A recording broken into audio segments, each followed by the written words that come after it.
those go-to phrases that are not so helpful. They also are confusing for kids. Yeah. They're in a better place. It is not helpful for kids because kids, especially young kids, are like, well, where is that place? Can I visit it? Some of the natural things that people say are also can cause more confusion for kids. But in terms of what to say, one is I'm right here. I'm here to listen. I want to hear about your parent. That gives that kid or that person permission to share and they know that you can handle it and that you're there with them.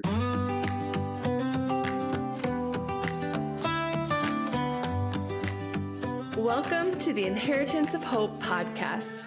Every day, 562 children lose a parent to terminal illness. They shouldn't have to face that alone.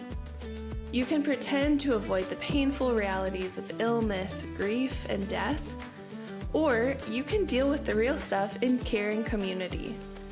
On the podcast, people in Inheritance of Hope's community share raw, personal stories of pain, trials, and the shadow of death, which are also stories of joy in terminal illness. Find more Inheritance of Hope community at inheritanceofhope.org. Hey all, welcome to the Inheritance of Hope podcast. I'm Ellie, your host, and today we will be talking about what to say and what not to say to a child whose parent is dying.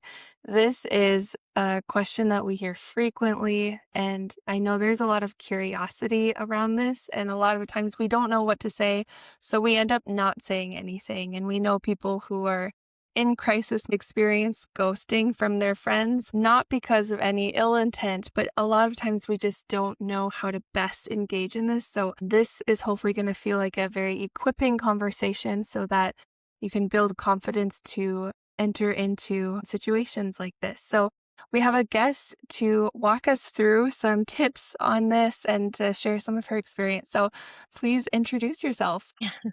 Hi, my name is Kelsey Mora. I'm a dual certified child life specialist and therapist. I'm also the chief clinical officer at Pickles Group, which is a nonprofit that provides free peer to peer support and resources for kids and teens who have a parent with cancer. I worked in the hospital for almost a decade. I also work in private practice, and I'm the creator of the method workbooks, including the DOT method, which helps teach kids about cancer. Welcome.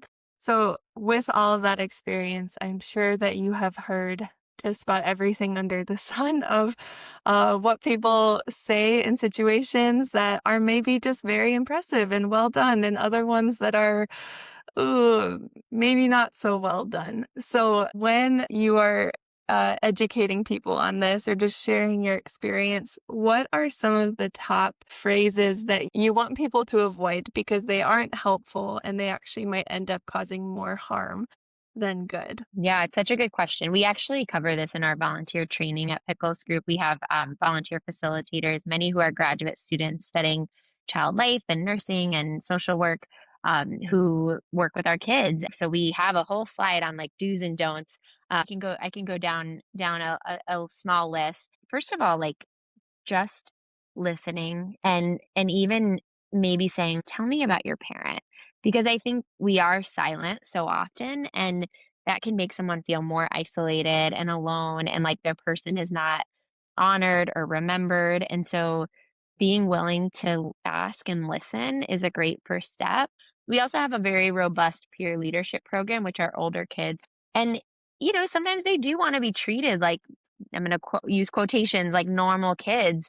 And so they may not want to focus on it all the time. And so it can be helpful to ask a child, whether you're an adult or a friend, asking, is it helpful to just hang out and act normal, or is it helpful to talk about your parent? And it may be one or the other, or it may be a little bit of a combination of both, but that gives that child or that teen permission to dictate what they need at any given time and honors that it might not look the same for every kid. But in terms of other things, definitely trying not to over relate. I have teens tell me, someone tried to compare my loss to like their pet loss, and not that pet loss isn't significant by any means, it is, but it's not the same situation as whatever that child is experiencing. And so, regardless of how intense it is for that person sharing, like it makes that person feel invalidated. And so it's just better not to try to relate or share your own personal stories in that moment, but just validate, that sounds really hard. I know this is really hard, or I hear you, just naming what you're seeing, what you're hearing to help that person feel validated. Another one that is not always so helpful is starting anything with like at least, at Mhm. least you've had a lot of good days, or at least they're, no longer suffering, or everything happens for a reason. And people are like, well, what's that reason? I think there's so much that feels like, the term is like toxic positivity, trying to make right out of a situation that just really stinks and is not positive. And so being comfortable just like sitting with that, like this is really hard and this stinks and I wish you weren't going through this, rather than trying to like cheer them up or make it better. I know that was a lot of little things, but would love to hear your thoughts, Ellie, too.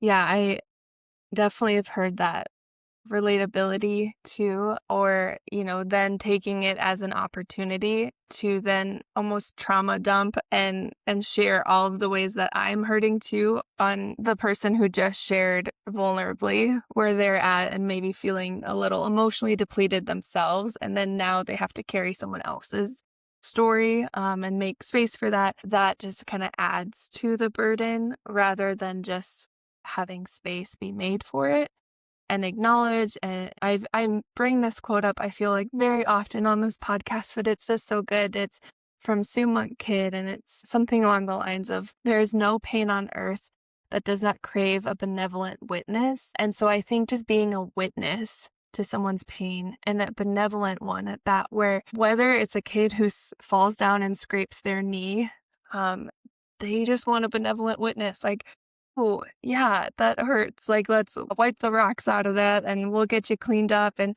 I'm here for you. I'm on your level. Even a pain as small as a scraped knee for a child craves a benevolent witness in the same way that anyone going through a loss of their person, it craves a benevolent witness, just someone to say, wow, that is hard. I'm so sorry that you've had to be so resilient. This is very difficult, without having to try to be convinced of why it actually is a good thing, or why there's some good in it, or how to get hope out of it. It's like, it's okay if it's just hard.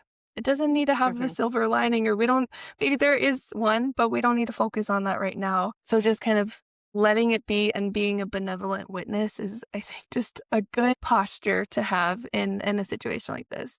I love that. I think it also helps like meet the person where they're at, because another inclination that someone might have is to try to counsel or give advice, like it'll get better with time, or they wouldn't want you to be sad, all of those things that make that person feel like their feelings aren't valid. And so just meeting them where they're at helps them know that like I'm allowed to feel however I want to feel. And that's another thing that we talk to our volunteers a lot about, is that like grief looks different for everyone. And so you could have kids in a group together that are presenting very differently. And we also talk about how they're kids first. And so every behavior or action is also not necessarily a product of grief or stress. It could just be them being a kid and being silly and being off topic, and maybe even being disruptive or immature or whatnot. Like that's very natural. And so we don't want to try to pathologize every single thing that like Mm.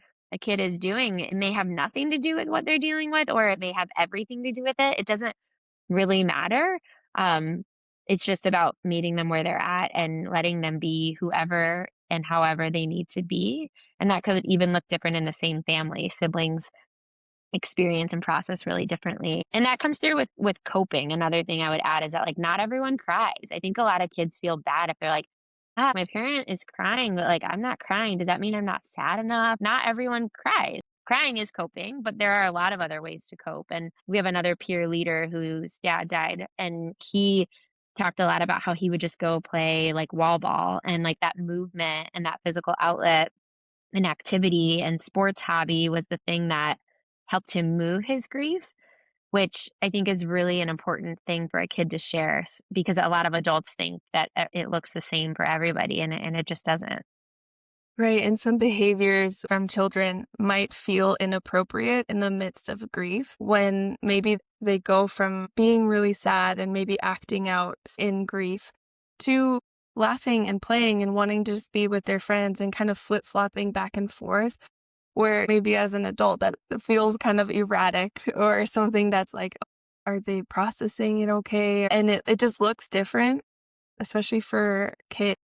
So just making space for them to play and have some normal behaviors as children and time with friends is so good. And knowing it's gonna look different for every person and also an adult moving through grief, watching a child move through grief, there's probably gonna be some things that feel off and that's okay. There's space for that.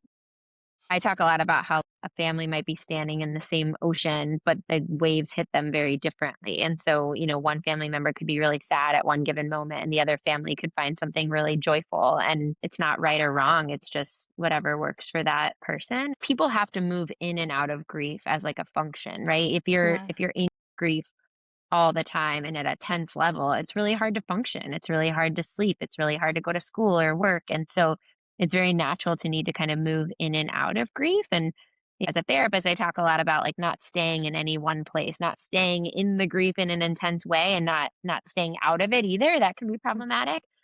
But kids kind of move in and out of it at a much, like, more rapid pace Mm. from 1 minute to the next, or you kinda see that volcano effect where, they stub their toe and then they're like, "And my dad," and it's, like, not really about their dad, but the dad was already, like, underneath in the lava, and then they stub their toe, and now it's, like, all coming pouring out, and Yeah. so that can be a tricky thing to navigate too, the timing of when and how kids share and express. If you just think through any cliches, it's probably best maybe just stay away from that list. Oh, they're in a better place. How is that helping a situation or things happen for a reason? What's that person supposed to do with that? So we've talked a bit about what not to say, but do you have any phrases or things that you can equip the people listening to this episode with on how do you engage with it? Adding phrases that I've heard in the past, it's like, I'm going to put that in my back pocket. I like that. So what do you have for us in that regard? Before I jump in, you bring up a good point in some of those go-to phrases that are not so helpful. They also are confusing for kids. Yeah. They're in a better place. It is not helpful for kids because kids, especially young kids, are like, well, where is that place? Can I visit it? Some of the natural things that people say are also can cause more confusion for kids. But in terms of what to say, one is I'm here, I'm right here. I'm here to listen. I want to hear about your parent. That gives that kid or that person permission to share and they know that you can handle it and that you're there with them. One that I learned when I was in the hospital that I continue to use is like I wish things were different. I wish you weren't going through this. It's more of a joining statement instead of like I'm sorry for, it's not my fault, but so Yeah. I wish is more like let me meet you where you're at. I wish things were different. I wish this wasn't so hard. It feels hard because it is hard. That can Mm. be really validating, like, it makes sense that you feel this way. Really just breathing, saying less, sitting still and breathing and just being with someone. And then when it comes to like offering support, it can be really helpful to give specific action items of like something that you can do as a supporter or a helper. So like the example I gave earlier of like, is it helpful to just hang out or is this a time where you want to talk about it? And really Mm. giving that clear distinction and recognizing that it could change. For an adult, it might be being more specific, like, hey, can I drop off dinner? Grab your groceries or take your kid for a play date or something like that and being like here's like ABC, like which one do you need right now. Also, it's not about you as the supporter. So if you send a message or say something and they don't reciprocate, it's okay. They are probably getting inundated with messages and support. And so letting that go and not being like they didn't respond. Well, of course they didn't respond. They'll respond. Mhm. Doesn't mean they didn't get it. Doesn't mean they didn't appreciate it. They'll respond when they can. And the last thing I'll add is like, don't stop. I think there is a Mm. flood of support at the time of a crisis or the time of a loss. And then that support really does dissipate over time. If you can put that person's death anniversary in your phone or their birthday or their anniversary and be the person that remembers those significant dates and checks on them or follows up year after year, Mm. those dates are not always even significant for certain people. Like it's easy to be like, "Oh, I'm sure Mother's Day is really hard for you." And some people are like, "No, it's actually great. Like I'm having a great day with my kids or whatever." So Mm. we don't want to like overly project that something's going to be hard, but maybe just asking, like, "How's Mother's Day feeling for you?" or something like that. Another challenge I see a lot is that kids who have lost a parent, they struggle when that surviving parent has, like, a birthday or a Mother's Day because 'cause they're like, "My other parent used to help me get a gift or make a gift," and so some kids, Mhm. especially younger kids, will struggle with, like, "How do I show up for my living parent when I don't have this person that can go take me or buy it for me or help me?" And so even giving ideas or offering to help that kiddo fulfill that void can be helpful too. It feels like ultimately it's less about what to say or what not to say. It's presence, it's showing up. Even 6 months out is when the texts stop coming in. So, just continually being present is biggest takeaway. You brought up an incredible point because some euphemisms for kids are very difficult. So I feel like that can kind of go under the what not to say. I know in child life, there's common phrases that we stay away from. Even telling a young child that someone passed away is can be kind of a vague idea. Okay, passed away. Where did they go? What happened? So using more concrete terms in a developmentally appropriate way, of course. Or, we put the dog to sleep. Okay, and now sleep is they're not here anymore. Okay, then you maybe find out sleep equals death for the dog, but so am I okay to sleep at night in my bed? Are there any other common phrases or euphemisms that would be helpful to find different wording for?